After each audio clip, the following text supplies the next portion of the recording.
Sean bienvenidos todos a esta nueva entrega de Historia al alcance de todos. Primero vamos a repasar las cuestiones enciclopédicas de este hecho. El 12 de octubre de 1492 se toma oficialmente como el descubrimiento de América por parte del navegante genovés Cristóbal Colón, cuando arribó por primera vez a lo que sería la isla de Ganahani, que es una de las partes de las Bahamas. En rigor de la verdad, la llegada de Colón a estas tierras en ese momento está bien, pero es incorrecto hablar de descubrimiento. La palabra en sí misma denota una visión absolutamente eurocentrista. Ya que América estaba acá, estábamos acá, no estábamos escondidos ni nada, por lo tanto no es una cuestión de descubrimiento.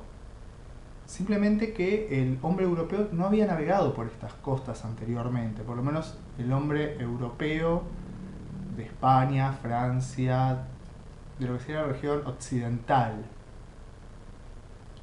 Y por otro lado, si nos descubrieron, semánticamente estamos en una situación de inferioridad ante ellos.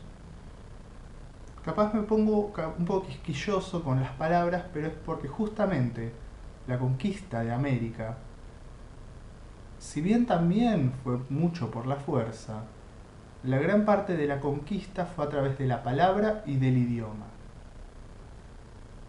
La llegada de Colón se vio condicionada por una especie de contrato que en sí mismo se llama las capitulaciones de Santa Fe. Viene a ser como una suerte de contrato en el que, en muchas cláusulas, pero sobre todo me voy a centrar en una, es que si Colón encontrase tierras nuevas o tierras no reclamadas por otros, él pasaría a ser virrey y gobernante de esa zona, obviamente bajo la corona de España, y todo lo que estuviese por encima de la tierra sería de él, y todo lo que estuviese por debajo de la tierra pertenecería a la corona española. Vamos a poner un poco de luz acá. Si se hubiese respetado las capitulaciones de Santa Fe a rajatabla, Colón hubiese sido virrey o gobernante de una zona que no solamente multiplicaba a lo que era el reino de la corona española, sino que entraba más de 2 veces el continente europeo íntegro. Y por otro lado, ¿por qué es que les interesaba a los reyes católicos los que estuviera bajo la tierra? Les interesaba porque ahí es donde estaban el oro, la plata y las piedras preciosas. Por otra parte, los viajes de Colón tuvieron un objetivo absolutamente capitalista. O sea, la llegada a la India por una ruta diferente a la convencional, que en ese momento estaba tomada por los turcos. Entonces la corona invierte en esta empresa para que Colón busque una llegada a Oriente diferente, porque así lograba obtener mayor ganancias económicas al no tener que pagar los peajes. Colón intentó encontrar este pasaje, pero ni siquiera en el último de los viajes llegó él a encontrarlo. Ahora bien, ¿por qué América se llama América y no Colombia, cuando fue Cristóbal Colón quien, pongamos, que nos descubrió? Imagínense que los reyes católicos no tomaron muy a bien el hecho de que Colón encontrase semejantes cantidades de tierras con semejantes riquezas y que por las capitulaciones firmadas ante él, ellos mismos les dieron el derecho sobre ellas. Además de que él ni siquiera era en sí español, él era un navegante genovés, por lo tanto era de lo que sería hoy Italia. Entonces, muchos otros empezaron a venir a lo que es la zona de América a conquistar, a través de lo que, como se llamaban, las empresas. Uno de ellos fue justamente Américo Vespucio. Él no fue el segundo en llegar, pero a diferencia de Colón, el contrato que él tenía con la corona era mucho más favorable para la corona. además sabiendo ya previamente qué es lo que había acá. Además de eso, ellos tenían la obligación de dar ciertas cartas, enviarlas, para decir y que para que las personas que no viajaban a este nuevo mundo supieran cómo eran. Las cartas de Colón eran muy descriptivas, pero las de Américo Vespucio eran más excelsas, mejores escritas, tenían hasta casi un tono erótico en las descripciones de los nativos. En sí lo que hacía era no, pongámoslo de alguna forma, vender los descubrimientos que había acá en América, sino venderse a sí mismo como conquistador. Esto fue un motivo importante para el cual le hayan dado el derecho de nombrar el continente con su nombre. Pero otros defensores de Américo Vespucio lo que dicen es que sí, fácticamente llegó Colón primero, pero Colón no tuvo idea de lo que se había encontrado. En cambio, Américo sí. Por lo tanto, Colón lo descubrió, pero Américo supo a dónde había llegado.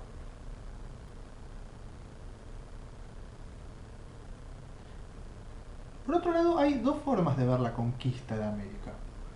Una se define como la leyenda negra y otra se define como la leyenda rosa.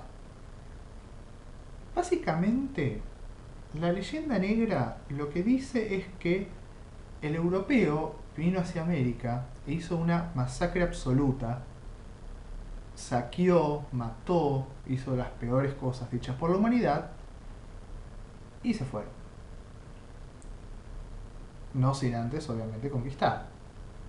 Pero por otro lado, la leyenda rosa lo que dice es que, bueno, no fue tan así.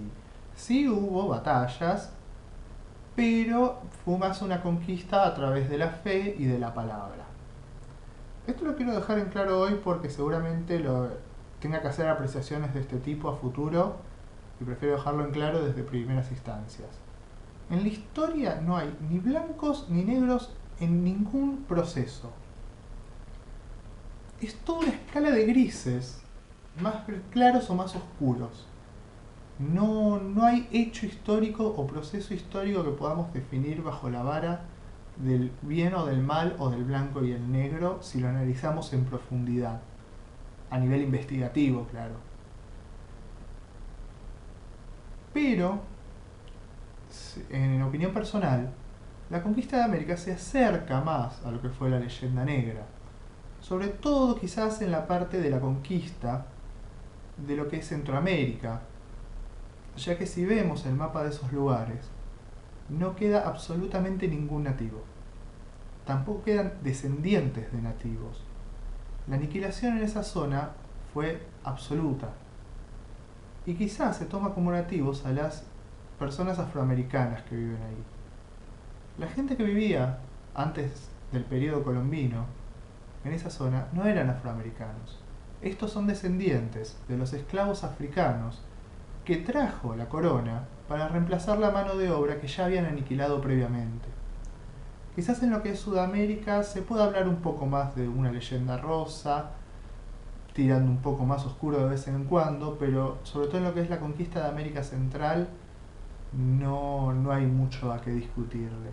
La masacre fue absoluta y hasta el día de hoy se pueden ver las consecuencias de esto.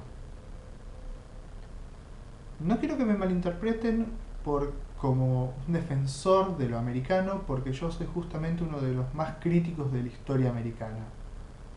Cuando yo estudiaba en la primaria se enseñaba que el nativo americano era un ser bueno, un ser tranquilo, un ser pacífico, inocente, y en rigor de verdad no es tan así. Como tampoco el europeo era un descendiente de Lucifer. Hay que poner un poco de luz sobre ambas cosas. Es cierto que los españoles usaron a los nativos, pero también es cierto que los nativos usaron a los españoles. ¿Cómo? Usándolos, aliándose con ellos, para la intervención en guerras que ya tenían. Recordemos que los imperios o los reinos precolombinos tenían guerras entre ellos mismos.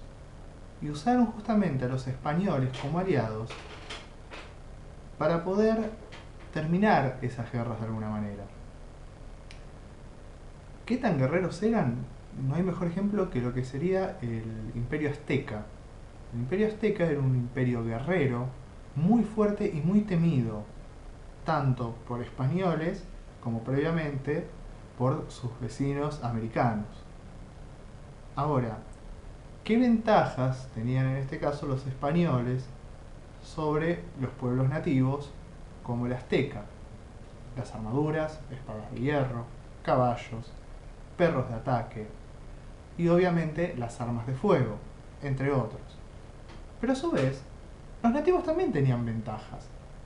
El conocimiento del terreno, conocimientos específicos de la zona, tanto de día como de noche. Además, como dije, eran un pueblo guerrero muy fuerte y muy temido. Tanto es así que la conquista del Imperio Azteca, uno de sus episodios, hubo una masacre hacia los españoles, muy fuerte. Recordemos el árbol de la noche triste. Y por otro lado, una ventaja temporal que tuvieron fue que se los confundiera de alguna manera con dioses. El pueblo americano, sobre todo lo que es el pueblo azteca y el pueblo maya, tenía sus leyendas de que los dioses iban a volver, porque ya habían venido una vez, por el mar, con sus pieles blancas y con sus barbas largas. Más adelante voy a tocar un poco este tema de vuelta. Mucho se dijo de que los españoles no fueron los primeros en llegar a estas tierras. Y en rigor de verdad, es así. Hay muchos naufragios, muchos navíos, mucho material arqueológico que muestra la llegada de otras civilizaciones antes, civilizaciones nórdicas como los vikingos y también civilizaciones como los japoneses. No tenemos, por lo menos hasta el día de hoy, escritos o cuestiones documentales de ellos hablando de estas tierras. Pero nos dejaron los restos arqueológicos como para que nosotros sepamos que llegaron a su vez. Y como dije antes, la leyenda de los dioses llegados por el mar con sus barbas largas, sumado a lo que son los restos arqueológicos, denotan tranquilamente que podían haber pensado que los vikingos eran sus dioses. Bueno, hasta acá vamos a llegar con el videoblog del día de hoy. Espero que les haya gustado. Y quiero aclarar sobre todo que estas cosas que conté no son ni muchísimo menos todo lo que pasó. Pasaron miles de cosas más que tuve que acortar para poder poner lo que me parecieron los puntos centrales. Hay muchísima más información, otros puntos de vista diferentes, así que de paso les quiero comentar que cada vez que quieran tienen mis fuentes a su disposición, solamente pídanmelas, con todo gusto se las doy. Y si les interesa saber un poco más de todo lo que es la conquista, personalmente yo recomiendo a un autor que quizás es un poco técnico, pero es muy bueno cómo trabaja las fuentes, tiene unas fuentes muy interesantes. Está cortado por un pensamiento absolutamente marxista, el autor, que yo no comparto, pero no puedo denigrar su trabajo por la fuente ideológica que sigue, porque la verdad es muy interesante. El autor se llama Stern.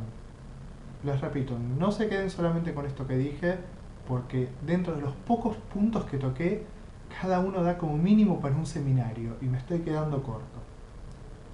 Así que desde ya, de nuevo, muchas gracias por cada una de las visitas y por haberse tomado el tiempo. Denle un like si les gustó, suscríbanse al canal, así se enteren la semana que viene que subiré de nuevo video. Escriban en la caja de comentarios si quieren algún tema en específico que trate para la próxima vez. Y nos vemos en una próxima entrega de Historia al alcance de todos. Hasta luego.